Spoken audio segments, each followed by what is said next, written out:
Admiral Zethkar stood on the command bridge of the Dominion flagship Eternal Supremacy, his 6 arms folded behind his back as he gazed at the tactical display. The blue-green marble of Earth hung suspended in the holographic projection, looking deceptively peaceful against the black void of space. Around him, his bridge crew worked with practiced efficiency, their various alien forms creating a symphony of clicks, whistles, and harmonized tones. Status report, Zethkar commanded, his voice carrying the authority of 3 centuries of military service. Commander Vexala, a serpentine Slithrani with scales that shimmered like oil on water, turned from her console. All fleet elements are in position, Admiral. 1,200 vessels maintain blockade formation around the target system. The primitive humans show no signs of detecting our presence. Zethkar allowed himself a moment of satisfaction. The Galactic Dominion had conquered 17 species across 43 star systems in the past 2 decades. Each conquest had followed the same pattern. Demonstrate overwhelming force, demand surrender, integrate the new species into the Dominion hierarchy. The humans would be no different, despite their peculiar tendency toward aggression and their stubborn refusal to acknowledge Dominion authority. Their technology remains laughably outdated, reported Science Officer Crexmore, his crystalline body refracting the bridge's ambient lighting into prismatic patterns. Chemical rockets, primitive nuclear weapons, basic electromagnetic communications. They have barely achieved faster-than-light capability, and their ships are crude metal constructs held together with what appears to be welding and hope. The bridge crew shared a collective sound that passed for laughter among the assembled species. Zethkar's mandibles clicked in amusement. And their military capabilities? Fragmented, Vexala replied, consulting her tactical readouts.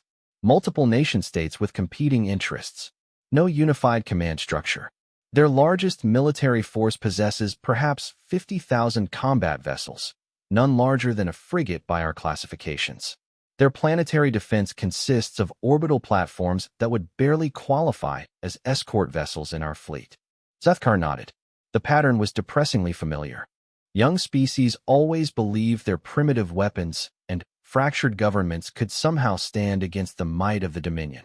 They never understood that resistance was not just futile, it was mathematically impossible. Communications Officer Yithrin, Zethkar said, turning to the fungal being whose luminescent patches pulsed with each thought. Open a channel to the human homeworld. All frequencies, all languages. Ensure every human on the planet receives our message simultaneously. Channel open, Admiral. Yithrin confirmed, his voice like rustling leaves. Zethkar straightened to his full height, his ceremonial armor gleaming under the bridge lights. This moment never grew old, the instant when a primitive species realized their place in the cosmic order. People of Earth, he began, his words being translated into thousands of human languages and broadcast across every communication network on the planet. I am Admiral Zethkar of the Galactic Dominion. Your species has been selected for integration into our great civilization. You have 72 of your hours to surrender unconditionally. All military forces will stand down. All governments will transfer authority to Dominion administrators. Compliance will be rewarded with preservation of your species and assignment to appropriate roles within our hierarchy. He paused, allowing the weight of his words to settle across the watching planet below. Resistance will result in the complete pacification of your world and the reduction of your population to manageable levels. This is not a negotiation. This is a statement of fact. Your cooperation is irrelevant.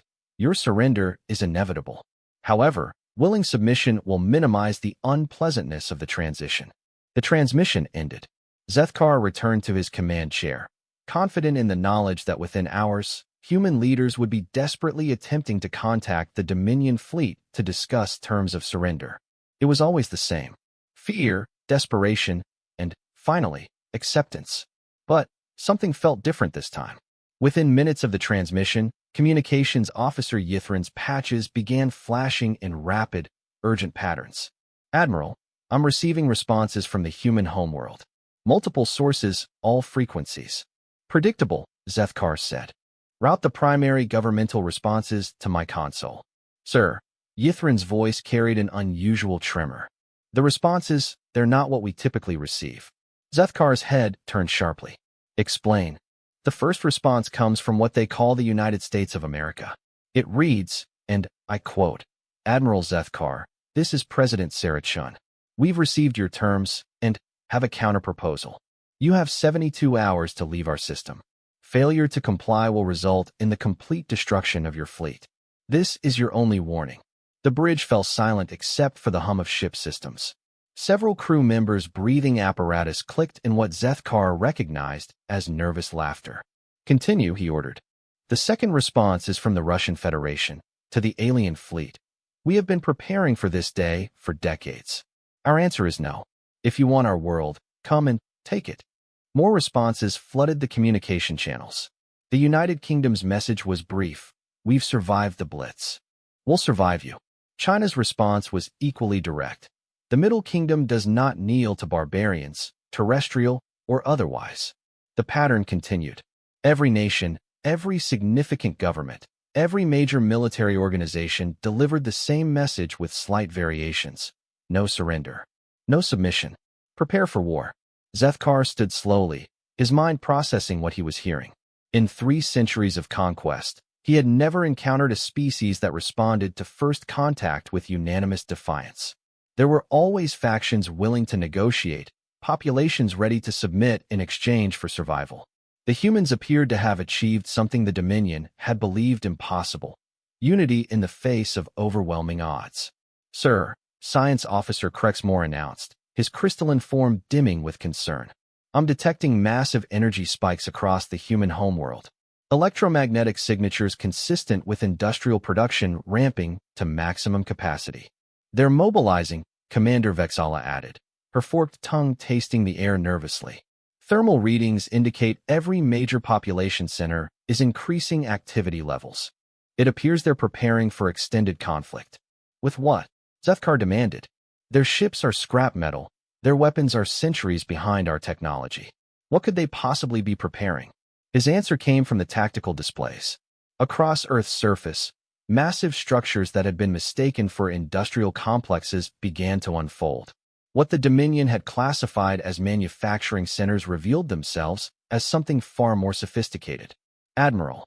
Crexmore's voice cracked with disbelief. Those aren't factories. They're weapons. Massive electromagnetic acceleration arrays. I'm reading energy signatures equivalent to our main battle cannon.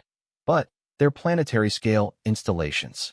The display updated as more structures became active. Orbital platforms that had appeared to be civilian infrastructure rotated to reveal weapon systems.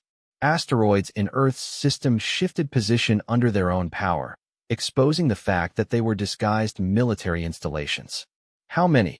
Zethkar asked quietly. Scanning.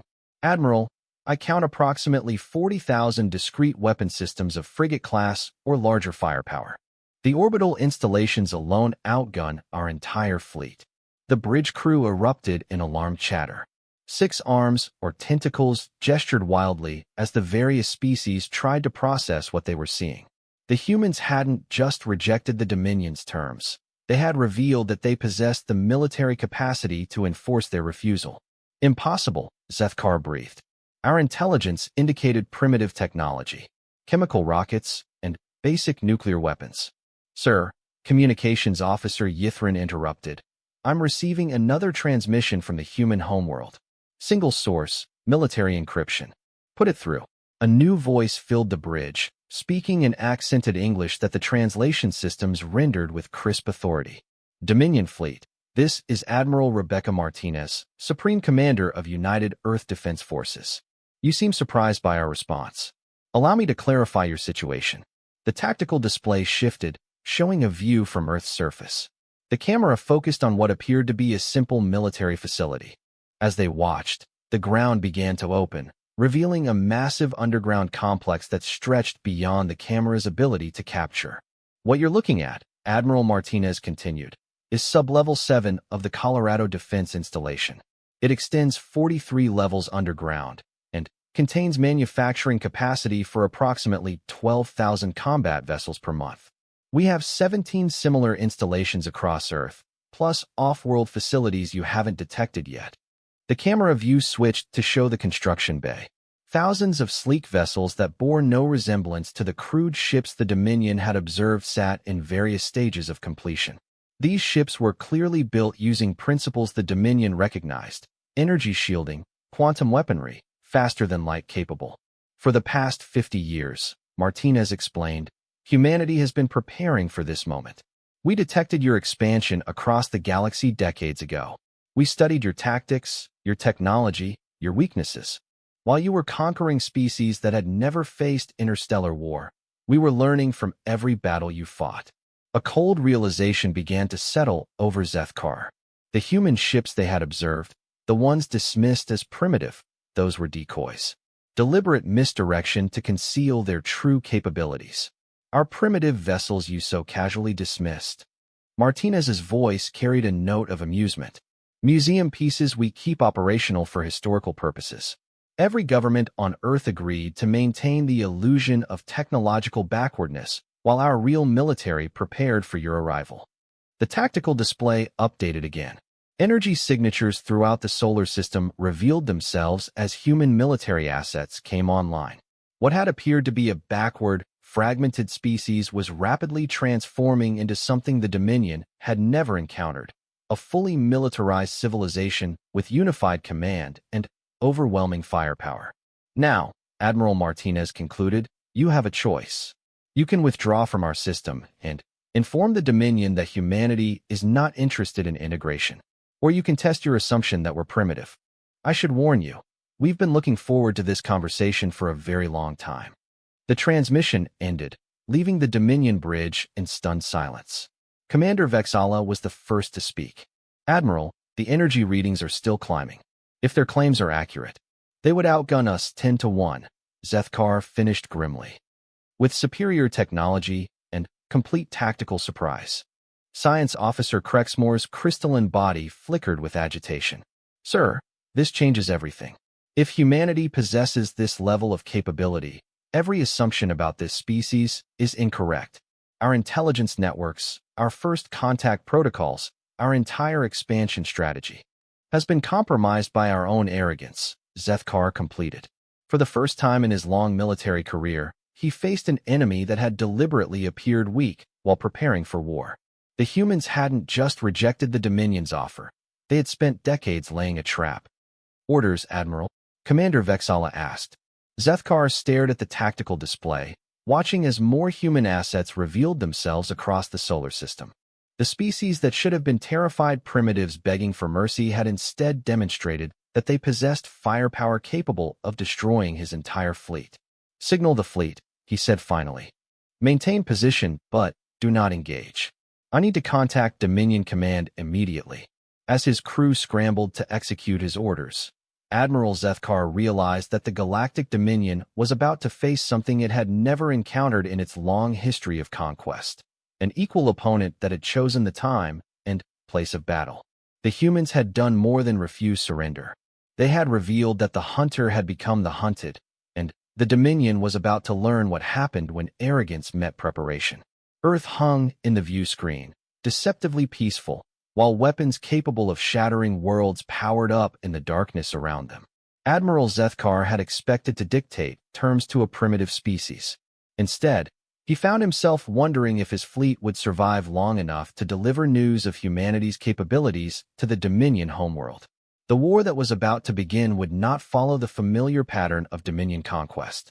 For the first time in centuries, the outcome was no longer predetermined, and humanity was just getting started. Admiral Rebecca Martinez stood in the command center of Luna Base, Earth's moon transformed into a fortress that had taken 30 years to complete. Through the reinforced transparent aluminum viewports, she could see the Dominion fleet maintaining position at the edge of the solar system. 1,200 ships that represented the largest military force ever assembled by their galactic empire. They had no idea what was coming. Status report, Martinez ordered, her voice carrying across the bustling command center where representatives from every Earth nation worked side by side with military precision. Colonel James Wright, her second-in-command, consulted the tactical displays. All defense networks are online.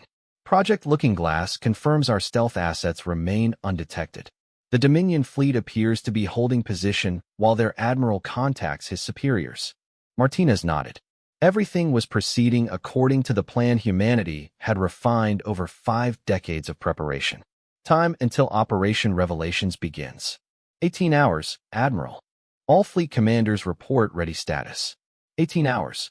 Martinez had dreamed of this moment since she was a young lieutenant studying the first intercepted Dominion transmissions. Humanity had been given the ultimate gift, advance warning of an invasion and enough time to prepare properly. While the Dominion conquered other species, Earth had unified under a single, terrifying purpose. Admiral, Communications Director Sarah Kim called from her station. We're receiving encrypted transmissions from the Dominion fleet. They're attempting to contact their home command using quantum entanglement communicators. Can we intercept? Negative, but we can monitor the transmission duration and power levels. Based on the energy signature, they're sending detailed reports. Estimated transmission time suggests they're sharing extensive tactical data. Martinez smiled grimly. Let them report. The Dominion command would receive exactly the information humanity wanted them to have. Enough truth to convince them this was a serious threat, but not enough to reveal the full scope of what they faced. Dr. Chun, how are our friends in the outer system? Dr.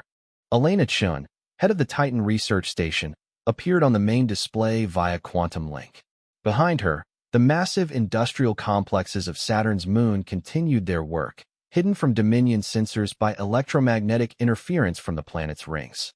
Production is ahead of schedule, Admiral. We'll have the final components ready for deployment within 12 hours. The Dominion fleet has no idea we've been building ships in their sensor shadow for the past 6 months. Those ships represented humanity's most closely guarded secret. While the Dominion cataloged Earth's defenses, they remained unaware of the construction facilities hidden throughout the outer solar system. Titan, Europa, Ganymede, and Callisto had been transformed into shipyards capable of producing vessels that exceeded Dominion technology in every measurable category. Excellent. General Morrison, what's the status of our ground forces? General Patricia Morrison, speaking from the Antarctic Command Bunker, gestured to displays showing military installations across Earth. All planetary defense systems are ready. We've completed the evacuation of civilian population centers to the underground cities. Surface installations are now fully automated and expendable. The underground cities represented one of humanity's greatest achievements. Over 50 years, millions of workers had carved out vast subterranean complexes that could house Earth's entire population if necessary. The cities were self-sufficient, powered by geothermal generators, and protected by layers of defensive systems that could withstand orbital bombardment. More importantly, they allowed Earth's surface to become a weapon. Admiral Martinez, Colonel Wright announced, I'm receiving a priority transmission from Admiral Zethkar. He's requesting direct communication.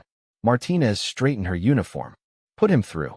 The main display flickered, revealing the bridge of the Dominion flagship.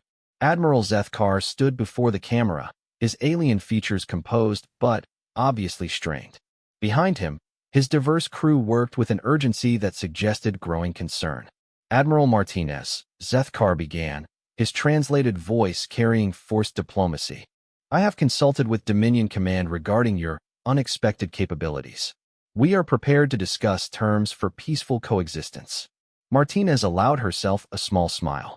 I'm listening. The Dominion is willing to recognize human sovereignty over the Sol system in exchange for non-aggression agreements and limited trade relations. Your species would maintain independence while gaining access to galactic markets and technology. It was exactly what Martinez had expected. The Dominion's first response to unexpected resistance was always negotiation from a position of assumed strength. They still believed they were offering humanity a generous compromise. Admiral Zethkar, Martinez replied, I appreciate the offer, but I'm afraid you misunderstand our position. We're not interested in coexistence with the Dominion. We're interested in its complete withdrawal from this galaxy. The alien admiral's mandibles clicked in what Martinez's xenological training identified as surprise. Admiral, perhaps you fail to grasp the scale of what you're suggesting. The Dominion controls 43 star systems with combined military forces numbering in the hundreds of thousands of vessels. Your impressive defenses cannot change that reality. You're right, Martinez agreed. Our defenses alone cannot change that reality. But, Admiral, our defenses are not our primary weapon. They're just the opening statement. She gestured to Colonel Wright, who activated a series of displays visible to the Dominion transmission. The screens showed star maps marking every Dominion-controlled system, complete with detailed analyses of their military installations, trade routes, and command structures. For 50 years, Admiral, we've been studying your empire. We know the location of every significant military base, every shipyard, every command center.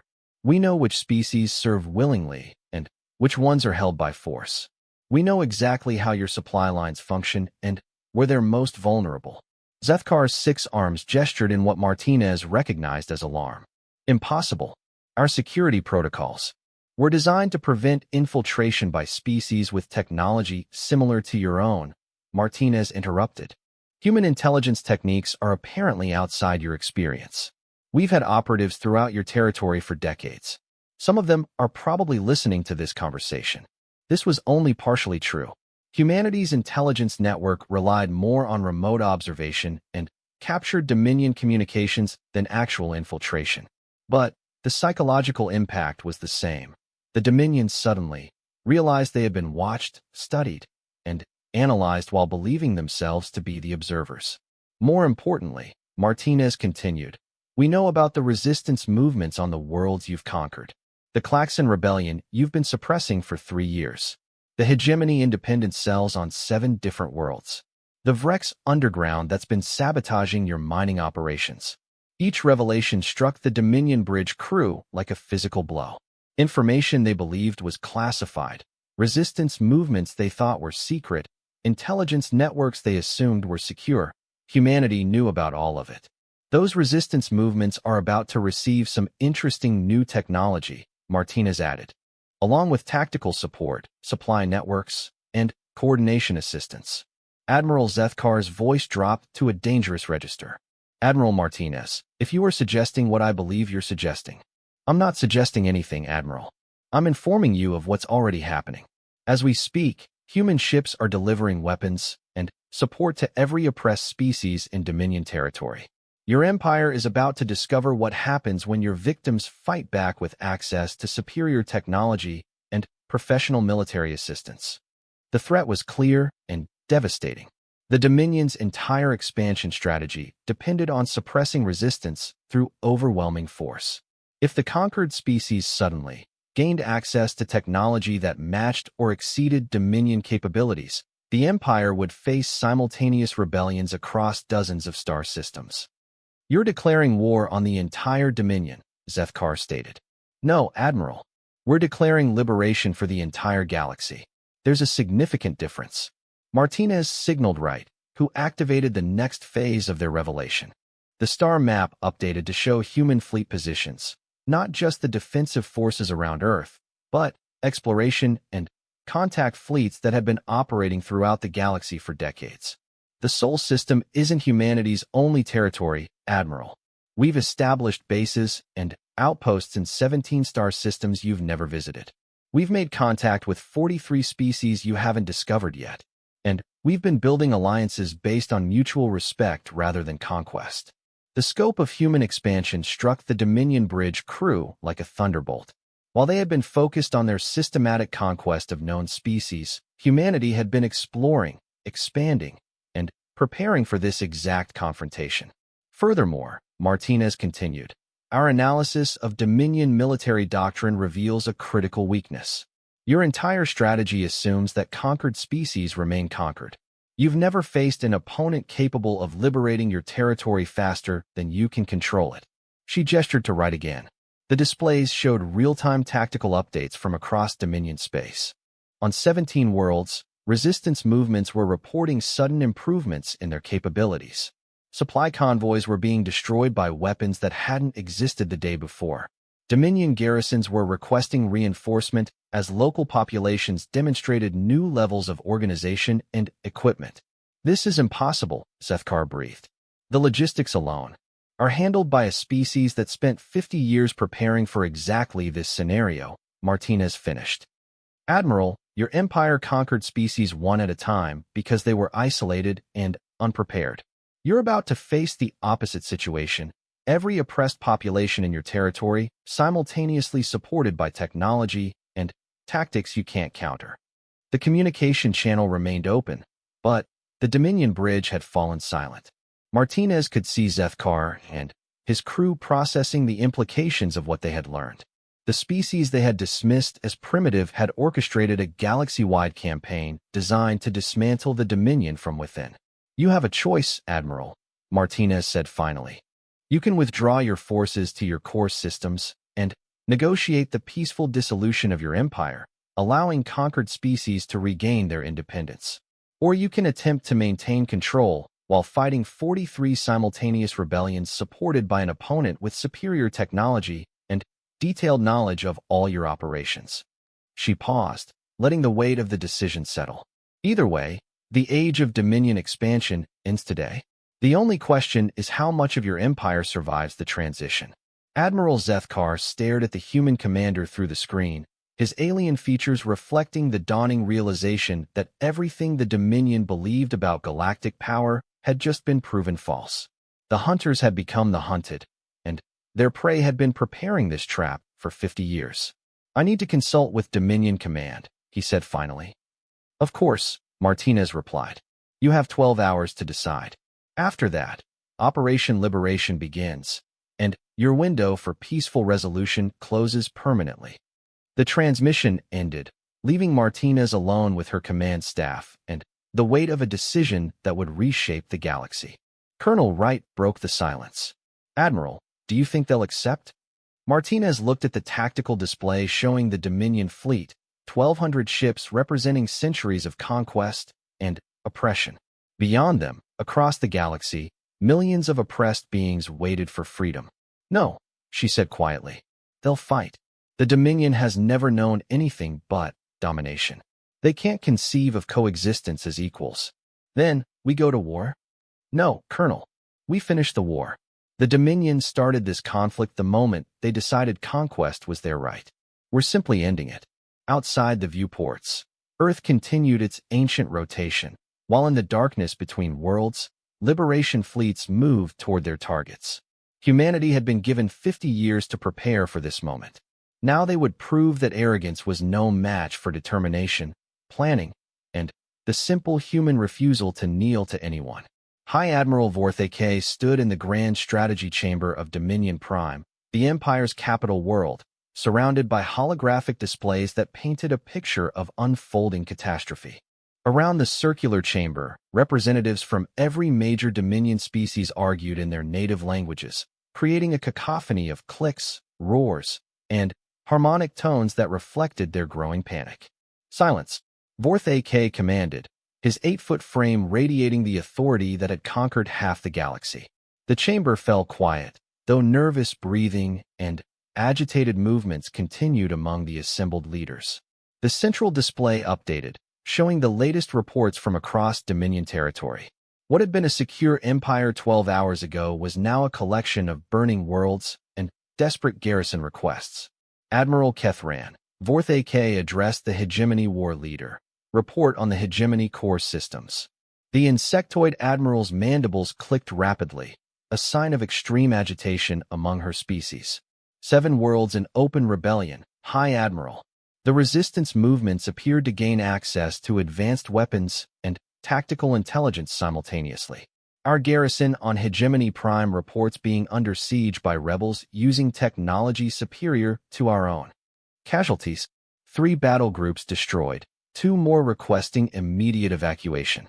The rebels knew exactly where our command bunkers were located and hit them with precision strikes before we could respond. Vorthake's primary arms gestured dismissively, but his secondary arms betrayed his tension by twitching involuntarily. War Leader Drexmore, status of the Klaxon territories? The reptilian commander's head bobbed in defeat. Worse than the Hegemony, High Admiral. 15 worlds have declared independence. The Klaxon resistance received not only weapons but entire fleets of vessels. Our forces are outnumbered 4-1 and outgunned by technology we don't understand. The pattern continued across the Empire. Every conquered species, every suppressed world, every resistance movement had suddenly gained access to weapons, intelligence, and tactical support that transformed them from scattered rebels into organized military forces. How is this possible? Demanded Science Coordinator Yexel, her crystalline form pulsing with confused light patterns. No single species possesses the resources to arm 43 worlds simultaneously. The logistics alone. The humans, Admiral Zethkar interrupted from his position at the communication console. He had returned from the Sol system with his fleet intact, but his confidence shattered. This is exactly what their Admiral Martinez warned us would happen. Explain, Vorth AK ordered. Zethkar activated the holographic display, showing detailed analysis of human capabilities gathered over the past day. The species we dismissed as primitive has been conducting a galaxy-wide intelligence operation for 50 years. They've mapped our entire empire, identified every resistance movement, and established supply networks we never detected. The display showed shipping manifests, communication intercepts, and tactical analyses that painted a devastating picture. While the Dominion had been focused on conquest, humanity had been building a network designed to destroy them. They call it Operation Liberation, Zethkar continued. Simultaneous support for every oppressed population in our territory, combined with direct military intervention in key systems. Their goal isn't just to defeat us, it's to completely dismantle our empire. High Admiral Vorth AK studied the data with growing disbelief. Their military capacity? Unknown, but substantial. What we observed at Earth was defensive capability designed to protect their homeworld. Their offensive capability appears to be distributed across dozens of hidden bases throughout the galaxy. Impossible. Our deep space monitors would have detected large-scale construction. Unless they've been building in systems we've never visited, Admiral Kethran interjected. The galaxy contains millions of star systems. We've explored perhaps 1% of them. The implications struck the chamber like a physical blow. The Dominion had assumed their expansion was comprehensive, but in reality, they had barely scratched the surface of galactic civilization. While they conquered known worlds, humanity had been exploring unknown space and building the infrastructure for their current campaign. War Coordinator Rex High, Vorth AK addressed the Dominion's chief military strategist. What are our options? The massive, armored figure consulted tactical displays with movements that suggested profound concern. Limited, High Admiral. We face simultaneous rebellions across our entire territory, supported by an opponent with superior technology and complete intelligence on our operations. Our traditional response, overwhelming force, is impossible when we're outnumbered on every front. Recommendations? Immediate withdrawal to core systems. Abandon the outer territories and concentrate our forces to defend the Dominion heartland. Attempt to negotiate from a position of strength. Unacceptable, roared Commander Vextal of the Predator Fleet. The Dominion does not retreat. We are the apex of galactic evolution. The Dominion also doesn't face extinction-level threats, Rex High replied calmly. This is not a standard military engagement. This is systematic dismantlement of our empire by an opponent who knows more about our capabilities than we know about theirs. The argument was interrupted by an urgent chime from the communication center. Communications Director Kilmare's fungal form pulsed with alarm patterns. Hi, Admiral. We're receiving a transmission from the human homeworld. Admiral Martinez requests immediate communication with Dominion Command. Vorth AK straightened. Put her through. The central hologram flickered, revealing the human commander standing in what appeared to be a war room filled with tactical displays and personnel from various species, many of whom the Dominion recognized as rebels they had been hunting for years. High Admiral Vorth AK. Martinez began without preamble.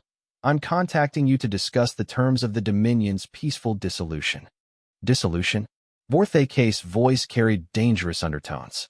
Human, your species has existed for barely 50,000 years. The Dominion has ruled the galaxy for 3 million. You seriously propose to dictate terms to us? I'm not proposing anything, Martinez replied. I'm informing you of reality. As we speak, your empire is ceasing to exist. The question is whether you want to salvage anything from the process. She gestured, and The displays behind her updated to show real-time tactical information from across Dominion space. The scope of the rebellion was stunning. Entire sectors declaring independence, Dominion fleets requesting permission to surrender, worlds celebrating liberation after decades of occupation. Impossible, breathed Science Coordinator Yexel. This level of coordination required 50 years of careful planning, Martinez confirmed. While your species assumed conquest was inevitable, humanity was proving that liberation was possible. Every resistance movement, every suppressed population, every species yearning for freedom, we found them, equipped them, and prepared them for this moment. The tactical displays updated again, showing human fleet positions throughout the galaxy. Ships that hadn't existed in Dominion intelligence reports were engaging Dominion forces in 17 systems simultaneously. The humans weren't just supporting rebellions, they were conducting their own offensive operations. Your fleet movements are impressive, Vorth AK conceded. But the Dominion controls the most powerful military force in galactic history. Your rebellions can be crushed. With what? Martinez asked. Hi, Admiral, let me share some recent intelligence. In the past 12 hours, you've lost operational control of 37 star systems. Your garrison forces have been destroyed or captured in 43 engagements. Your supply lines have been severed in 11 sectors. The numbers were accurate. Vorth AK had been receiving the reports for hours, each one worse than the last.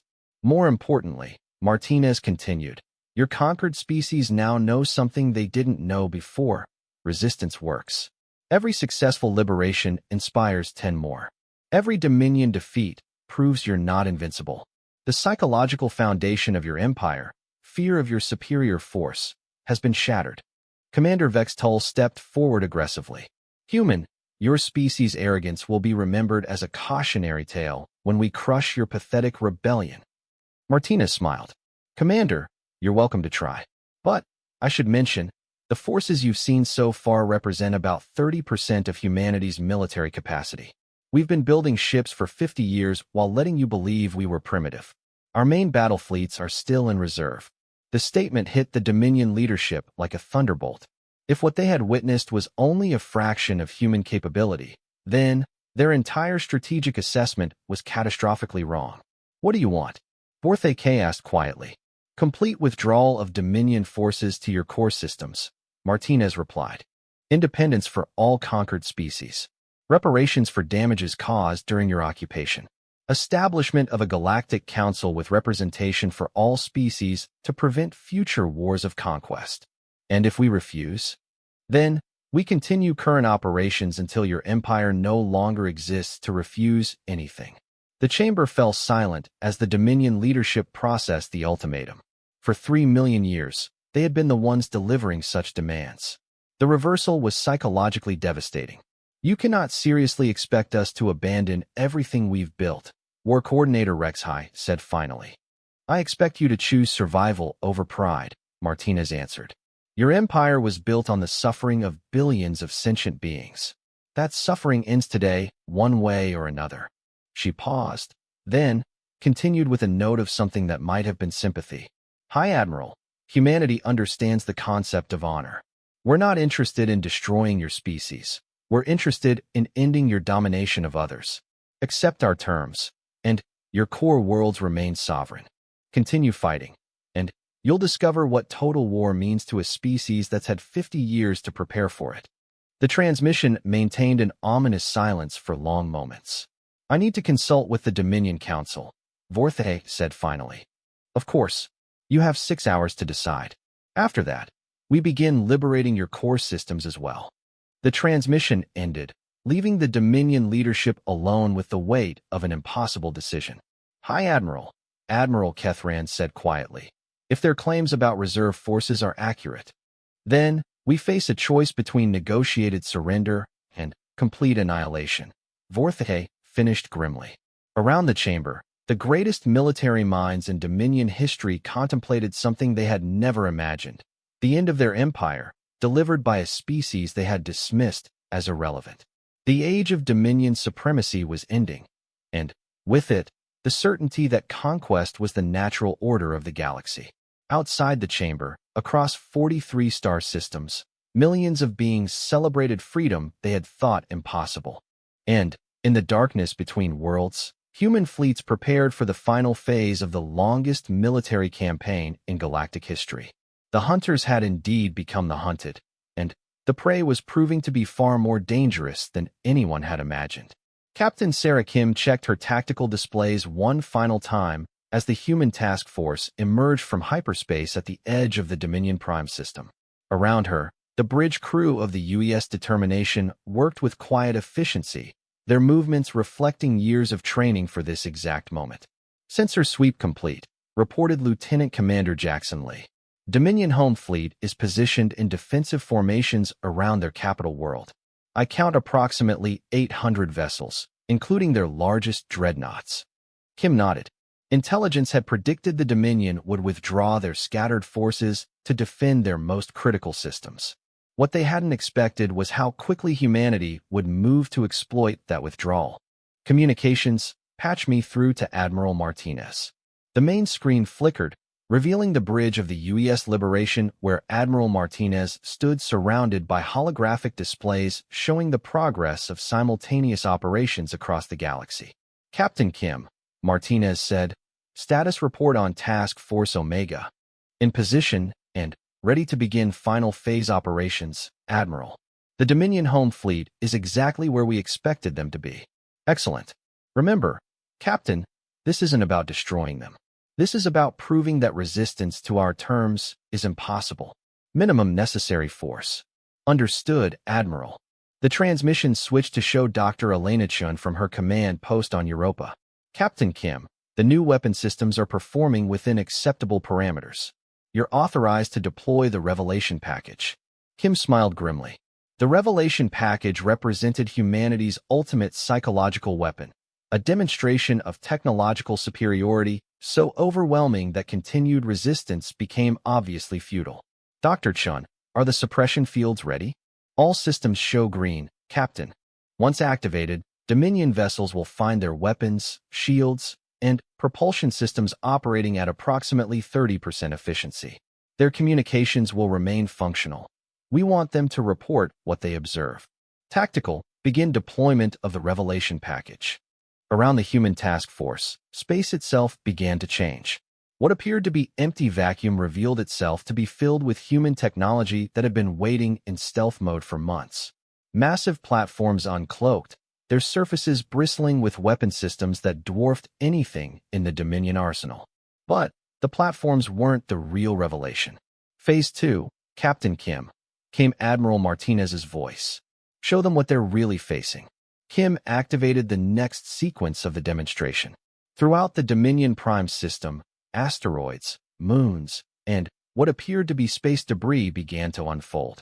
Hidden construction facilities revealed themselves, automated shipyards came online, and massive defensive installations that had been disguised as natural formations activated their systems. "Dear God," whispered Communications Officer Torres. "How long have we been building this?" 50 years, Kim replied. "Every system the Dominion thought was empty, every asteroid field they dismissed as worthless, every moon they classified as uninhabited. We've been here the entire time, watching, building, preparing." The tactical display updated to show the true scope of human presence in the Dominion's home system. What had appeared to be a single task force was revealed to be a massive military installation that surrounded and outgunned the Dominion home fleet by a factor of 10. "Communications, open a channel to the Dominion flagship." The screen shifted to show the bridge of the Dominion command vessel.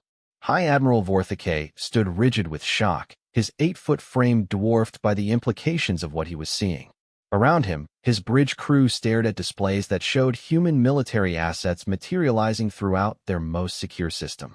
"High Admiral," Kim began, "this is Captain Sarah Kim of the United Earth Defense Forces. As you can see, Admiral Martinez's 6-hour deadline has expired." Vorthicke's voice carried the weight of defeat. "Captain, this is impossible. Our sensors show no indication of your presence until now. Our stealth technology is somewhat advanced," Kim replied diplomatically. "High Admiral, you're looking at one of 17 similar installations throughout Dominion core systems." At this moment, Every major Dominion world is surrounded by human forces that have been in position for months. The psychological impact was devastating. The Dominion's most secure systems, their final refuges, had been infiltrated and surrounded without their knowledge. The human capacity for long-term planning and technological superiority was beyond anything they had imagined. "What are your demands?" Vorthak asked. The same terms Admiral Martinez offered: complete withdrawal from conquered territories, reparations for damages, and participation in a galactic council based on equality rather than domination. "And if we refuse?" Kim gestured to her tactical officer, who activated the final component of the revelation package. The suppression fields that Dr. Chun had developed engaged simultaneously across the Dominion fleet. Warning lights flashed on every Dominion vessel as their primary systems suddenly operated at reduced efficiency. "Hi, Admiral," Kim explained. "Your weapons are now operating at 30% capacity. Your shields are similarly reduced. Your engines can achieve approximately 1/3 of their normal output. This is a demonstration. We can restore your systems or reduce them further as circumstances require." The message was clear. Humanity possessed technology that could neutralize Dominion military capability without firing a shot. Continued resistance was not just futile, it was technologically impossible. However, Kim continued, "Before you make your final decision, there's something else you should see." The main display switched to show a view of space outside the Dominion Prime system. What appeared to be empty starfields suddenly filled with ships, thousands upon thousands of vessels belonging to species the Dominion had conquered over the millennia. "Hi, Admiral. I'd like you to meet the Galactic Liberation Alliance. Representatives from 43 species that were forced into your empire. They've come to witness the end of Dominion rule." The scope of the Allied fleet was staggering. Humanity had not just armed resistance movements. They had built a coalition that included every significant species the Dominion had ever conquered. Ships that represented dozens of different technological traditions and design philosophies flew in formation, united by their shared experience of Dominion oppression. "Impossible," Vorthak breathed. "The logistical requirements alone were managed by a species that spent 50 years preparing for this moment," Kim finished. "Hi, Admiral. Humanity didn't just plan to defeat the Dominion. We plan to replace it with something better." A new voice entered the communication channel. "Hi, Admiral Vorthak. This is Fleet Admiral Thexron of the Klaxon Liberation Navy." The reptilian commander appeared on screen, his scarred features reflecting decades of resistance warfare. "For 30 years, my people suffered under your rule. Today, we stand free among equals, not subjects beneath masters." Other voices joined the transmission, representatives from every species in the Liberation Alliance. Each spoke briefly of their experience under Dominion rule and their hope for the future that humanity had made possible. "You see, Hi Admiral," Kim concluded when the testimonials ended, "this isn't just about ending your empire. It's about proving that galactic civilization can exist without conquest and domination. The Alliance represents a new model, cooperation instead of subjugation." High Admiral Vorthak stood silent for long moments, processing the weight of what he was seeing.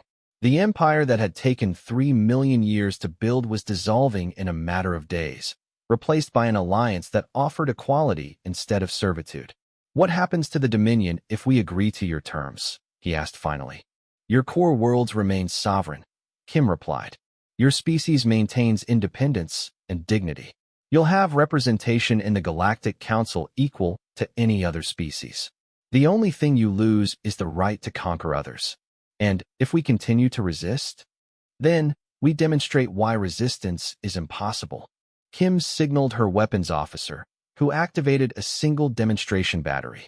The beam that lanced out from the human installation struck an uninhabited asteroid in the outer system, reducing it to component atoms in seconds. "That was one weapon at minimum power," Kim explained.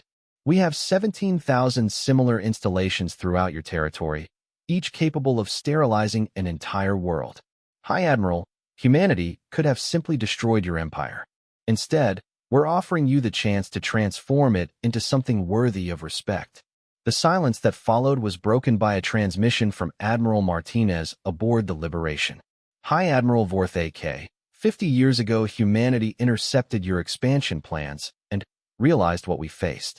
We had a choice: submit like every other species or find another way. We chose to prove that conquest isn't inevitable, that cooperation is possible, and that freedom is worth fighting for. Her image appeared alongside Kim's on the Dominion flagship screens.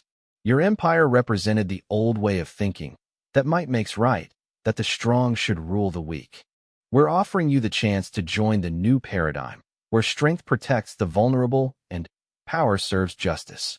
You're asking us to abandon everything our civilization has built, Vorthake replied. We're asking you to build something better, Martinez corrected. High Admiral, your species is clearly capable of great achievements. Channel that capability toward creation instead of conquest, toward exploration instead of exploitation. Help us build a galaxy where no species has to fear invasion. The weight of decision hung heavy in the space between fleets. Around Dominion Prime, 800 warships representing millions of years of military tradition faced the undeniable reality that their era of dominance was over. I need to consult with my government, Vorthake said finally. Of course, Kim replied. But, High Admiral, this is the last time we'll offer these terms. The galaxy has moved beyond the age of empires. The question is whether the Dominion moves with it or gets left behind. The transmission ended, leaving the Dominion fleet alone in their home system, surrounded by evidence of their obsolescence and the promise of something better. In the command center of the determination, Captain Kim watched as the most powerful military force in galactic history contemplated surrender to an idea more powerful than any weapon. The simple principle that all sentient beings deserved freedom. The revolution that had begun with humanity's refusal to submit was reaching its conclusion. Soon, the galaxy would know whether the Dominion would choose redemption or destruction. Either way, the age of conquest was ending, and the age of cooperation was about to begin. Admiral Rebecca Martinez stood in the observation deck of the newly constructed Unity Station, watching as representatives from 87 different species gathered for the first session of the Galactic Cooperative Council. 3 years had passed since the Dominion's surrender, and the galaxy was still adjusting to the reality of peace. Admiral, came a familiar voice behind her. She turned to see Captain Sarah Kim, now bearing the insignia of Rear Admiral and serving as humanity's military liaison to the Council. Sarah, how are the integration talks proceeding? Better than expected. The former Dominion core worlds have exceeded their reparations quotas for the second consecutive year, and their technological contributions to the terraforming project are ahead of schedule. Martinez nodded with satisfaction. The transformation of the Dominion from a conquering empire to a contributing member of galactic civilization had been one of their greatest successes. And Vorthake? Adapting well to his new role. His insights into military logistics have been invaluable for the exploration fleets. It turns out the same skills that built an empire can be remarkably effective at exploring unknown space peacefully. Through the observation windows, Martinez could see the former High Admiral in animated discussion with Dr. Elena Chun and several Klaxon engineers. The being who had once commanded the largest military force in galactic history was now leading joint scientific expeditions to catalog and protect newly discovered species. Admiral Martinez, another voice called. She turned to see Ambassador Thexron approaching, the former resistance leader now serving as the Klaxon representative to the Council. His scarred features had softened with 3 years of peace, though his eyes still held the alertness of a veteran warrior. Ambassador, how are the newest members adapting? The 3 species we contacted last month are progressing well. The Vorthan are particularly interested in our agricultural exchange programs, and the Nexri have requested assistance with their planetary defense systems. This was the new paradigm. Instead of conquest, first contact now meant offering assistance, protection, and membership in a galactic community based on mutual benefit. Any signs of resistance to Council authority? None, Thexron replied. The demonstration 3 years ago appears to have convinced even the most aggressive species that cooperation is more profitable than conquest. Martinez smiled at the memory. The demonstration had been humanity's final gift to galactic peace. A carefully orchestrated display that proved beyond doubt that any attempt to recreate the old imperial model would be met with overwhelming force from the United Free Species. Admiral Dr. Chen's voice came through the communication system. "We're ready to begin the opening ceremony." Martinez made her way to the main assembly hall, where representatives from every known species in the galaxy had gathered. The diversity was stunning. Crystalline beings that communicated through light patterns, gaseous entities that existed in specialized environmental suits, aquatic species in mobility tanks, and dozens of other forms of life that had once existed in isolation or servitude. At the center of the hall stood a holographic display showing the current map of known space. Where once there had been the red expanse of Dominion territory, now there was a complex web of independent worlds, cooperative alliances, and joint exploration zones. Representatives of the Galactic Cooperative Council, Martinez began, her voice translated into 87 different languages and communication methods. 3 years ago, this galaxy was divided between the conquered and the conquerors. Today, we gather as equals to address the challenges that face all sentient life. The first item on the agenda was the Deep Space Exploration Initiative, a joint project that would send mixed-species crews to explore the galaxy's uncharted regions. Unlike the Dominion's expansion, these missions would seek to understand and protect newly discovered life rather than exploit it. The preliminary surveys have identified 17 star systems with indicators of sentient life, reported Chief Science Coordinator Yexel, her crystalline form now reflecting patterns of excitement rather than the fear Martinez remembered from their first encounter. "Our protocols require unanimous council approval before any contact attempt." The debate that followed exemplified the new galactic order. Instead of military commanders planning invasion, scientists and diplomats discussed how to approach new species with respect and caution. Every decision required consensus. Every action was guided by the principle of non-interference unless assistance was requested. "The second item," Martinez continued, "is the reparations completion project.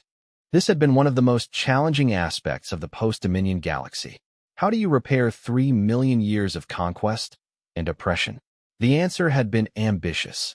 A galaxy-wide effort to restore damaged worlds, relocate displaced populations, and provide technological assistance to species that had been stripped of their resources. Progress reports show that 93% of war-damaged worlds have achieved pre-conquest population levels, reported Economic Coordinator Dexmar. The remaining 7% are on schedule for completion within 5 years. The success of the project had surprised even its architects. When species were free to contribute their unique capabilities without coercion, the results exceeded anything the Dominion had achieved through force. Third item, the Sentinel Network. This was humanity's insurance policy for galactic peace. A network of automated monitoring stations throughout known space, capable of detecting military buildups or aggressive expansion attempts. Any species that tried to recreate the Dominion's model would find themselves facing a response that made their original capabilities look primitive. "All monitoring stations are operational," reported Admiral Kim. "Current threat assessment: 0 active military buildups, 0 expansion-based conflicts, 0 requests for intervention." For the first time in recorded galactic history, there was no active warfare anywhere in known space. The session continued for hours, addressing trade disputes, scientific cooperation, and the endless details of managing a peaceful galaxy. Martinez found herself marveling at the transformation. The beings who had once lived in fear of conquest now worked together to solve problems that affected them all. As the formal session concluded, High Admiral Vorthake approached Martinez. The former Dominion leader had adapted remarkably to his new circumstances, his 8-foot frame now carrying the bearing of an elder statesman rather than a military commander. "Admiral Martinez," he said, "I wanted to thank you. Thank me for proving us wrong. For 3 million years, the Dominion believed that conflict was inevitable, that the strong must dominate the weak to prevent chaos. You showed us that cooperation is not just possible, it's superior." Martinez studied the alien leader who had once commanded the most feared military force in galactic history. "High Admiral, what changed your mind?" Vorthake gestured toward the assembly hall, where representatives from dozens of species continued their discussions. The results speak for themselves. In 3 years of cooperation, we've achieved more scientific advancement, more exploration, more genuine prosperity than the Dominion accomplished in 3 million years of conquest. But, more than that, he continued, we've discovered something the Dominion never understood. Diversity is strength. When species contribute their unique capabilities freely, the results are exponentially greater than anything force can achieve. Martinez nodded. This had been humanity's greatest insight, that the galaxy's diversity was its greatest resource, not something to be suppressed or exploited. Admiral, Vorthake said quietly, there's something I've wanted to ask you. Your species' preparation for our arrival was extraordinary. But what drives humans to fight so hard for the freedom of others? The question struck to the heart of what made humanity unique. Martinez considered her answer carefully. High Admiral, humans have a saying, the only thing necessary for evil to triumph is for good people to do nothing. We couldn't stand by and watch your empire crush the freedom of billions of sentient beings. Not when we had the ability to stop it. But the cost, 50 years of preparation, the risk of total annihilation if you failed, was worth it, Martinez finished. Because freedom isn't just a human value, it's a universal right. Every thinking being deserves the chance to determine their own destiny. Vorthake was quiet for a moment. Your species has taught the galaxy something we had forgotten. That strength is not about the ability to conquer others. It's about the willingness to protect others. As the day's session ended, Martinez walked through Unity Station's corridors, observing the incredible sight of former enemies working side by side. Dominion scientists collaborated with Klaxon engineers. Human explorers planned missions with hegemony navigators. Vrex artists worked with Slithrani poets to create works that celebrated galactic diversity. She stopped at a viewing port that showed the construction of the next phase of Unity Station, a massive expansion that would house the galaxy's new deep space exploration command. Ships were being built by joint crews, incorporating the best technologies and insights from dozens of species. Captain Kim joined her at the viewport. Admiral, the Council has approved the next wave of exploration missions. 27 joint crews, each representing at least 5 different species. Destinations? The galactic core regions, the outer rim territories, and 3 potential galaxy bridge locations where we might make contact with extragalactic civilizations. Martinez smiled. Instead of conquest, the galaxy now reached outward with curiosity and hope. Sarah, she said, what do you think happens next? Kim considered the question. We keep doing what we've always done. Prove that cooperation is better than conquest, that diversity is strength, and that freedom is worth defending. And if we encounter hostile extragalactic civilizations, then they'll learn what the Dominion learned, that underestimating humanity is a mistake, but underestimating free species working together is catastrophic. 3 years after the end of the Dominion, the galaxy had transformed beyond recognition. Where there had once been fear, there was now hope. Where there had been oppression, there was now cooperation. Where there had been conquest, there was now exploration driven by wonder rather than greed. The age of empires had ended, replaced by something unprecedented in galactic history. A civilization based on the radical idea that all sentient beings deserved freedom, dignity, and the chance to reach their full potential. And at the heart of this transformation was a simple human truth, that the greatest strength comes not from the ability to dominate others, but from the courage to stand up for what's right, regardless of the odds. The galaxy had learned that arrogance could indeed be shattered, not by superior force alone, but by the unshakable conviction that freedom was worth any sacrifice. In the depths of space, automated monitoring stations kept their silent watch, ensuring that the dark age of conquest would never return. And in laboratories, exploration ships, and meeting halls across the galaxy, millions of beings worked together to build a future worthy of their freedom. The revolution that began with humanity's refusal to kneel had become something greater. Proof that the universe itself was better when its children were free to reach for the stars as equals.